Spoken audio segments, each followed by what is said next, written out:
किसका होगा बंगाल? पश्चिम बंगाल विधानसभा चुनाव से पहले ममता बनर्जी को एक के बाद एक बड़े झटके लग रहे हैं। बीजेपी आक्रामक अंदाज में ममता बनर्जी के सामने चुनौती पेश कर रही है, वहीं बागी भी तृणमूल कांग्रेस की मुसीबत बढ़ा रहे हैं। पश्चिम बंगाल के मुख्यमंत्री ममता बनर्जी के बेहद करीबी रहे शुभेंदु अधिकारी ने विधानसभा से इस्तीफा दे दिया है। कभी पश्चिम बंगाल में ममता बनर्जी और तृणमूल कांग्रेस की सत्ता स्थापित करने में अहम भूमिका निभाने वाले शुभेंदु अधिकारी ने राज्यपाल को खत लिखकर खुद को, आपको बता दें कि आपराधिक केस में फांसने की आशंका भी उन्होंने जाहिर की और कुछ ही दिन में ये कयास लगाए जा रहे हैं कि शुभेंदु बीजेपी में शामिल हो सकते हैं। अब सवाल यह है कि शुभेंदु के टीएमसी छोड़ने से बीजेपी को कितना फायदा हो सकता है।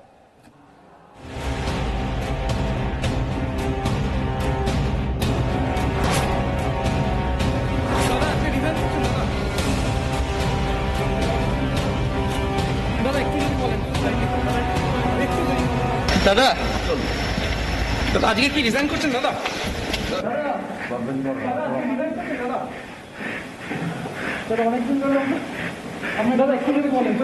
দাদা একটু যদি বলেন আজকে দাদা কিছু যদি দাদা একটু।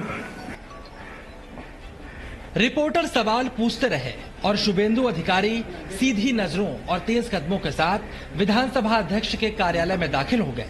इसके थोड़ी देर बाद ही ये खबर आई कि शुभेंदु अधिकारी ने विधानसभा से इस्तीफा दे दिया। अब सवाल ये था कि इस्तीफा देने के बाद शुभेंदु अधिकारी आगे क्या करेंगे, तो इसका जवाब बीजेपी नेता मुकुल रॉय के एक बयान से सामने आया। शुभेंदु यदि दल छेड़े देय ताहले आमी आरो खुशी हब एवं আমরা ওকে স্বাগত জানাই। सवाल ये है कि ममता बनर्जी के काफी खास और करीबी रह चुके शुभेंदु अधिकारी ने आखिरकार इस्तीफा क्यों दिया? दरअसल तृणमूल कांग्रेस में अभिषेक बनर्जी के बढ़ते कद के वजह से शुभेंदु अधिकारी खुश नहीं थे और कुछ दिन पहले उनके कई समर्थकों को पार्टी से हटाया भी गया, जिसके बाद पिछले महीने उन्होंने परिवहन मंत्री के पद से इस्तीफा दिया और आज विधायक के पद से। इस्तीफा देने के बाद शुभेंदु अधिकारी ने खुद को आपराधिक मामले में फंसाए जाने का डर भी जाहिर किया है। पश्चिम बंगाल के राज्यपाल जगदीप धनखड़ को लिखे खत में पूर्व मंत्री शुभेंदु अधिकारी ने कहा, संवैधानिक प्रमुख होने के नाते मैं आपसे हस्तक्षेप करने का अनुरोध करने के लिए विवश हूँ, ताकि राज्य में पुलिस और प्रशासन राजनीति से प्रेरित होकर और प्रतिशोध के तहत मुझे और मेरे सहयोगियों को आपराधिक मामले में ना उलझाए। इस पत्र को राज्यपाल ने अपने ट्विटर पर भी साझा किया। इसके अलावा उन्होंने अपेक्षित कदम उठाने की बात भी कही है। वैसे अब जब शुभेंदु अधिकारी ने इस्तीफा दे दिया है तो टीएमसी को क्या नुकसान हो सकता है, ये भी समझिए। शुभेंदु अधिकारी का मेदिनीपुर, झारग्राम, पुरुलिया, बांकुरा, बीरभूम, मुर्शिदाबाद और मालदा में अच्छा खासा असर है। इस इलाके की कम से कम 50 विधानसभा सीटों पर शुभेंदु अधिकारी का वर्चस्व है। लोकसभा की बात करें तो इस इलाके में तकरीबन 13 सीटें आती हैं।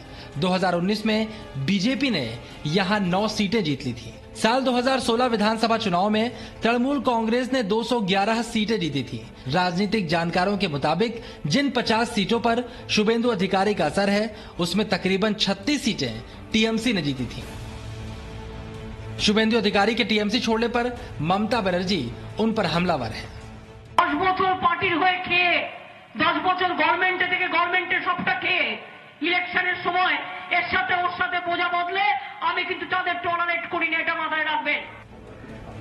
अब जब शुभेंदु अधिकारी ने टीएमसी से नाता तोड़ दिया है तो ममता बनर्जी को क्या नुकसान हो सकता है, ये एक्सपर्ट से समझिए।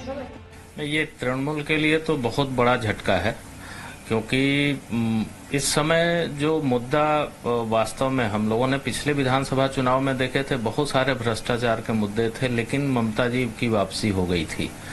इस बार जो शुभेंदु ने जो मुद्दा उठाया है वो ये है कि उनके मतलब एक भाईपो वाला मुद्दा, कि भाई ये दीदी जो है वो बहुत साफ सुथरी हैं, लेकिन अब पार्टी पे कंट्रोल जो है वो कहीं न कहीं प्रशांत किशोर और उनके भाईपों के थ्रू चल रहा है, जो एक बहुत गंभीर मुद्दा है। और इस मुद्दे की वजह से पार्टी में हर जगह एक तरह से जो है अफरा तफरी की स्थिति है। ऐसी संभावना है कि 19 तारीख को जब अमित शाह पश्चिम बंगाल के दौरे पर होंगे तो शुभेंदु अधिकारी बीजेपी में शामिल हो जाएंगे। अगर शुभेंदु बीजेपी में शामिल होते हैं तो तकरीबन 50 सीटों पर बीजेपी को फायदा भी तय है, जो विधानसभा चुनावों में बीजेपी के लिए बढ़त दिलाने के काम आ सकता है। कोलकाता से पूजा मेहता के साथ ब्यूरो रिपोर्ट, जी मीडिया। तो बंगाल में शुभेंदु अधिकारी के इस्तीफे के बाद राजनीतिक घमासान तेज हो गया है। विधायक पद से शुभेंदु अधिकारी के इस्तीफे पर टीएमसी ने पलटवार किया। सौगत रॉय ने आरोप लगाया है कि शुभेंदु अधिकारी मुख्यमंत्री या उप मुख्यमंत्री बनना चाहते थे और 5-6 जिलों पर कंट्रोल मांग रहे थे। वहीं बीजेपी ने बंगाल चुनाव के लिए स्पेशल 7 प्लान तैयार किया है। इसमें संजीव बालियान, गजेंद्र शेखावत, अर्जुन मुंडा, मनसुख मंडाविया, केशव प्रसाद मौर्य, प्रधान सिंह पटेल और नरोत्तम मिश्रा को अहम जिम्मेदारी दी गई है। बीजेपी के स्पेशल 7 जमीनी कार्यकर्ताओं और सीनियर नेताओं के साथ रणनीति बनाएंगे और अमित शाह इन 7 नेताओं के साथ मीटिंग करेंगे। इधर राज्यपाल जगदीप धनखड़ ने ममता बनर्जी का नाम लिए बिना निशाना साधा। उन्होंने कहा, एक गवर्नर के तौर पर पहला काम है कि बंगाल में भयमुक्त चुनाव हो। पश्चिम बंगाल में प्रजातंत्र की हत्या हो रही है। Presenting B News app available on Google Play and App Store. Download it now.